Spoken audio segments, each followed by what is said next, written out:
Hey guys, welcome back to my channel. Do you want to fly to Japan in either business or first class on Japan's leading airline, ANA, using credit card points? I just flew a round trip in first class on ANA that at the time of booking had a ticket cost of close to $24,000. But I only ended up paying 121,000 points plus a little bit over $400 in taxes and fees. This is one of the best deals in the points and miles game. In this video, I'm going to show you how you can book this exact same flight and be able to get yourself one of the most luxurious flying experiences for an incredibly affordable cost. Japan is on the top of my list when it comes to favorite countries that I've visited. I love their food, how clean and orderly their cities are, and also the culture of the Japanese people. I had such a wonderful time visiting Japan when I went out there in May that I knew that I wanted to return and explore different cities, this time being Osaka and Kyoto. These are going to be very different cities as compared to Tokyo. Kyoto has more of a classic Japanese culture and vibe, with many different shrines and temples all around the city to be able to explore. If Japan is on your bucket list because you want to visit one of these awesome cities, but either you're not sure if you can afford the trip or you don't want to have to slum it out in economy for 10 plus hours each way, then sit tight and pay attention to the information I'm going to give you in this video, because I'm going to show you how you can travel to and from Japan in style for incredibly cheap. So the first thing to note when it comes to finding award availability in the points and miles game is that flexibility is key. If you were someone who says, I want to fly over to Japan on ANA in first class the first week of cherry blossom season, and I'm going to start looking for award availability 3 months before I'm going to take off for my departure, this is going to be incredibly unlikely that you're going to find any award space, because this is a very, very hot seat that most people are going to want to try to pick up. The best time to look for award space is going to be 11 months ahead of time, because this is when ANA first releases it. If you don't happen to be looking 11 months into the future for this award space, you still will find award space throughout the year. It just ends up being way more sporadic. The award space that I found for my ANA first class flight was about 4 months before I ended up taking off for my trip. Another thing to note is that while ANA does fly out of many of the different major airports in the US, they don't fly out of all the major airports in the US. So what you're gonna need to do is figure out whether or not ANA flies to your home airport, or if you're gonna need to do yourself a repositioning flight to be able to take advantage of this awesome sweet spot. A great website that I love to use is called Flight Connections. This website allows you to see how each airport is connected, and then you can also see which airline flies in and out of that airport. This website can be a great way to help you figure out if ANA flies out of your home airport, or if you need help with finding yourself a repositioning flight to get to the airport that ANA is flying out of. So now let's look at booking a first or business class flight with ANA. So the first way you could end up doing it would be to use ANA's program. Now this in some cases can end up being the easiest way to book it. ANA is partnered with American Express, which means that if you happen to have one of American Express's membership rewards earning points cards, you can grab those points and transfer it over to ANA at a 1-to-1 ratio, which can give you the mileage required to be able to book yourself an ANA either business or first class flight. Now the reason why I said in some cases this can end up being the easiest way to book either a business or first class flight with ANA is because when you are transferring over your membership reward points to ANA, it takes 3 days for it to post into your ANA account. This can end up being very problematic because there's not that many award seats that are going to be available in either business or first class. So if you end up seeing the award seat available and then you end up transferring over your points, 3 days later, there's a high probability that award seat can end up being gone. You don't want to have transferred over tens of thousands of membership reward points into an ANA account only to now see that the award seat is gone, and now those points are stuck in your ANA account because they can't transfer back over to your membership rewards account. So while booking a business or first class flight with ANA can be more direct, it's not always going to be the easiest way to be able to book it. The ways that I'm going to go over booking the ANA flight is going to be with ANA's partners. Now, ANA is part of Star Alliance, which means that when ANA opens up award space to its partners, the different partners that are inside of Star Alliance are now going to see award availability with their programs, which is going to allow you to be able to use those miles to be able to book these premium seats with ANA.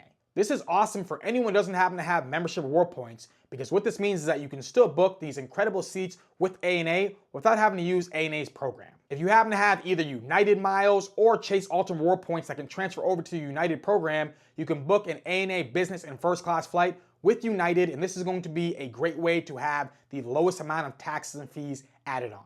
But even though this option does have the lowest taxes and fees, I think that there is a better option out there, and that's going to be with ANA's other partner, Virgin Atlantic. Now, although Virgin Atlantic is not a part of Star Alliance, sometimes with these airlines, they have partnerships with other airlines that aren't a part of their alliances. And that's exactly what's going on here with Virgin Atlantic and ANA. Now, there are more options out there to book with ANA, such as with Etihad or Air Canada, but for this video, we're just gonna stick with ANA, with United, and Virgin Atlantic. Now, not only do I think that Virgin Atlantic is the best option, it's also more versatile for when it comes to what points you're gonna need to be able to get yourself Virgin Atlantic miles. Because with the first two options, you would need American Express membership reward points to transfer over to ANA, or you'd have to have Chase Ultimate Reward points or Bilt reward points to transfer over to United. But with Virgin Atlantic, you can have American Express membership reward points, Chase Ultimate Reward points, Bilt reward points, Citi thank you points, and also Capital One Venture miles. Now, the thing about these award redemptions is that they're not all created equally.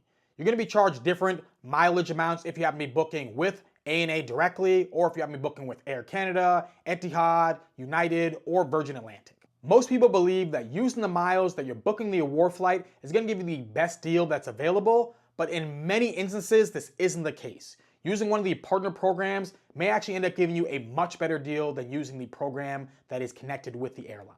Now, if you want to book ANA first class with United, you can do this for 121,000 United miles plus only $5 in taxes and fees. And you can do ANA business class for 110,000 United miles and then also $5 in taxes and fees. Now, the taxes and fees on this award booking using United miles are incredibly low, but we can do much better when it comes to miles required with Virgin Atlantic. Virgin Atlantic charges a different amount of miles if you are flying on either the west coast of the US or the east coast of the US. If you're flying on the east coast of the US, they're going to charge for a first class flight on ANA 85,000 Virgin Atlantic miles. And then on the west coast of the US, they're going to charge 72,500 Virgin Atlantic miles. If you want to do this in business class, you can do it from the east coast of the US for 47,500 miles, and on the west coast, only 45,000 miles. Now, the taxes and fees are higher, ranging between $200 to $300, but I still think this is a much better deal in either business or first class. Also, take into consideration that Virgin Atlantic many times throughout the year is going to have a transfer bonus, which means that if you time this out correctly, you can have even less miles required for this awesome redemption. So now that we have an understanding of the amount of miles required for the sweet spot, now let's go over how to find the award availability. Now, I will say that finding award availability in first class or business class with ANA isn't going to be incredibly easy, because there is a very limited amount of space that's going to be out there that ANA puts out to its partners for you to be able to make this booking. But the way you're going to want to do it is you're going to want to use United's website, because United is going to be the most user-friendly to be able to show you an award calendar, which is going to give you a month-to-month amount of time, showing you different award prices that will be required for each day. Whereas with many other programs, sometimes they only show you like a week at a time, and some of them, God forbid, might only show you one day at a time. But with United, you get yourself a month calendar, which can make it a lot more easy to figure out whether or not there is availability throughout the year, as you can quickly shuffle throughout the months. So how you're gonna find this award availability is, first, you're gonna wanna go to United's website, then you're gonna wanna choose your departing airport that's gonna have a direct flight from the US over to Tokyo. For your arriving airport, you're gonna wanna choose Tokyo. You could choose either Haneda or Narita, but if you end up just selecting Tokyo, it's gonna have both of those options put into your award search. And then after, you go on to select use miles, because this is an award booking, and then you want to just do this as a one-way, because it is going to be significantly easier to find an award booking if you're doing it one way as compared to round trip. And then after that, you can select pretty much any day, because after you end up selecting a day, it's going to show you the award availability for that day. But then after you end up choosing that day, at the top on the left, you're going to end up seeing the award calendar. You click on that, and then on the award calendar, you're going to end up seeing the different lowest prices available for booking with United miles. Now, not all of these are going to end up being with ANA. The way you can end up telling the ones that are usually with ANA is that you're going to end up seeing an award booking that's going to be for 110,000 United miles for a business class, or 121,000 United miles for first class. And you can choose whether or not you're looking for business or first class to be able to narrow down this search. And then once you end up seeing 110 or 121,000 miles, depending on which award seat you're trying to book, then you want to click on that day a award booking that's going to be connected with All Nippon Airways, and that ends up being the business or first class flight with ANA. Now, you may shuffle through many months and there might not be any award space that says All Nippon Airways. What that means is that there is no award availability for either this business or first class flight with ANA. But if you do end up seeing the ability to book with All Nippon Airways with United's website, if you want to use United Miles, you could book it directly right there, and then you'll end up getting yourself a confirmation number. And then with that confirmation number, you're gonna need to have yourself an ANA account, and then you can grab onto that confirmation number, put it into your ANA account, and you'll be able to select yourself either your business or your first class seat. If you don't already happen to have an ANA account, you're gonna wanna create one because I think it's gonna make it a lot easier when it comes to getting yourself either notifications about your flight or just being able to easily access your award booking with ANA's website. Now, although Virgin Atlantic does have a better sweet spot with ANA in my opinion, it does take more steps to be able to make this award booking. So you're gonna wanna do the same thing you did with finding the award space with United using United's website, but with Virgin Atlantic, you can't just make the booking on Virgin Atlantic's website because it isn't as user-friendly as something like United's website. So what you're gonna need to do is you're gonna need to call Virgin Atlantic and then write down the information that you get from the ANA booking on the United website when it comes down to the date you wanna go, and then also the flight number. Have that information ready, and then when you end up calling up Virgin Atlantic, you're gonna give them this information to help you make this award booking. This is exactly what I did. When I called up Virgin Atlantic, I was on hold for roughly about 20 minutes, and then after doing that, I gave them this information. And as soon as I gave them this information, I confirmed that the first class seat that I wanted to book was available. And as soon as I confirmed that it was available, that is when I grabbed my Chase Ultimate Reward points and I transferred it over to my Virgin Atlantic account to be able to make this award booking. Now you're gonna wanna already have a Virgin Atlantic account created and make sure that it's connected to whatever bank program you're gonna wanna transfer over your points from. Now the representative will probably let you know that you don't have enough miles required for this award booking, but just let them know beforehand that you're going to be transferring over your points from one of the different banks over to the program, but you just want to confirm that the award is there because you can't transfer it back. You don't want them to be stuck in your Virgin Atlantic account. Now when I did this with Chase, it was pretty much instant. It took maybe a couple of minutes for it to go from my Chase Ultimate Rewards account over to my Virgin Atlantic account. But if you happen to be using American Express membership reward points or Capital One Venture Miles, there's a possibility it could take up to a day. I've done it before with American Express membership reward points, and it has been pretty much instant as well. But just know that different banks could have different transfer speeds, which could make the difference between whether or not you can make this award booking at the time you want to, or if you're gonna have to wait a little bit longer and hope that this award booking is still available when the miles actually hit your account. Now I know that all this may end up seeming complicated, but if you just take the time to do this award search, you may be able to find yourself an awesome award redemption. Now there are a few websites out there that can help make this a little bit easier, such as using a website like either Romy or Seats.Arrow. Romy is going to be an award booking assistant website that is more selective towards a specific day. So if you tell Romy that you want to fly out of San Francisco over to Japan on October 18th, then what Romy will do is it will show you the different options for using your points for an award booking for that flight. Seats.Arrow is another website that grabs an enormous amount of data and will allow you to know all the different award availability that it can find for flying out of specific airports, or if you want to just do from US over to Asia, it has those options as well. Now I do think that Seats.Arrow is a little bit more advanced, but if you can end up taking the time to learn how to use this website, it can be a very powerful tool to use to be able to help yourself find some award availability. Now, both Seats.Arrow and Romy have either paid options or free options. I pay for both of these services because I feel that they are definitely worth the amount of money that they're asking for to help me find award availability. Now, even though both of these websites do help you find award availability, you're still gonna need to go to United's website and see if the award availability is there, because even though these websites are going to be searching, such as with like Seats.Arrow, there's been times where I've been on Seats.Arrow, seeing that there is an award that's supposed to be available, but when I end up going to the website and checking to see if it's available, it is no longer there. So you're still going to need to go to United's website, either to book with United or to confirm for Virgin Atlantic before you end up calling up Virgin Atlantic or transferring over your Virgin Atlantic miles. Now, what I typically do is I use my American Express membership reward points to transfer over to airlines to book my award flights, but in this instance, I end up using my Chase Ultimate Reward points to make this award booking. And the reason for that is because at the time of me making this award booking, Virgin Atlantic had a 30% transfer bonus with the Chase Ultimate Rewards program. So I was able to get myself a 30% transfer bonus with my Chase Ultimate Reward points to my Virgin Atlantic account, which made this deal even sweeter. So while I may want to use my Chase Ultimate Reward points to transfer over to the World of Hyatt program to get myself some awesome Hyatt stays, there's no way I was gonna use my American Express membership reward points to get myself an even worse deal instead of taking advantage of this 30% transfer bonus.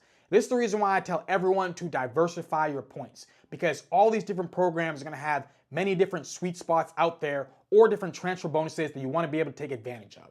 I am not someone who is team American Express or team Chase. I am someone who's team what is the best deal out there to get me to the destination that I wish to visit in luxury. Now, while this deal is awesome, I will admit that I had to jump through a few hoops to take advantage of it. So for those of you who regularly watch this channel, you probably know that I'm someone who lives out in Los Angeles, so LAX is my home airport. But the thing about it is that I couldn't find any award availability to fly on ANA in first class over to Japan at the time that I wished to go, which was early either January or February of this year. So what I ended up doing was I actually took a repositioning flight because I found one seat available on ANA in first class out of Chicago O'Hare.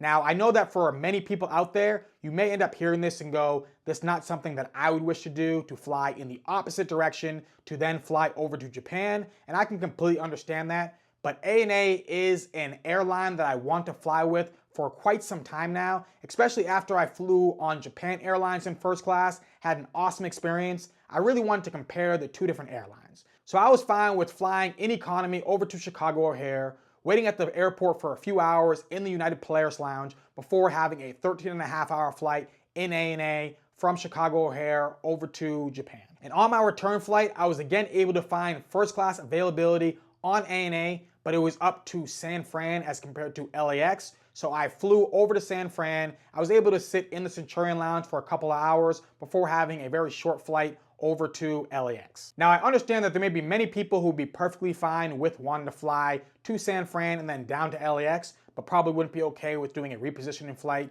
over to Chicago. But for myself, I am really happy that I did this because it was the best flying experience that I ever had. The flight attendants were absolutely incredible. I got to fly on the new suites with ANA. Before even getting on the ANA first class, I relaxed in the Polaris Lounge, dined at the Polaris restaurant, and then when I ended up getting on the ANA first class, I ended up getting to experience the new suites, which is really, really nice. The flight attendants were absolutely perfect. There was only 2 people in first class. I had seat 1F and there was someone sitting behind me, which meant that I was the first person getting attended to on the aircraft. I was given Krug champagne, Hibiki 17, Johnny Walker Blue. There was a multi-course meal. I had a comfortable seat that turned into an even more comfortable bed. There's a large screen TV. It was truly a wonderful travel experience. If I had to do this all over again, I would 100% do it. And my trip to Japan was absolutely phenomenal. I stayed at the Conrad in Osaka and also the Park Hyatt in Kyoto. I got to meet up with a friend that I met in Japan last time I was out there.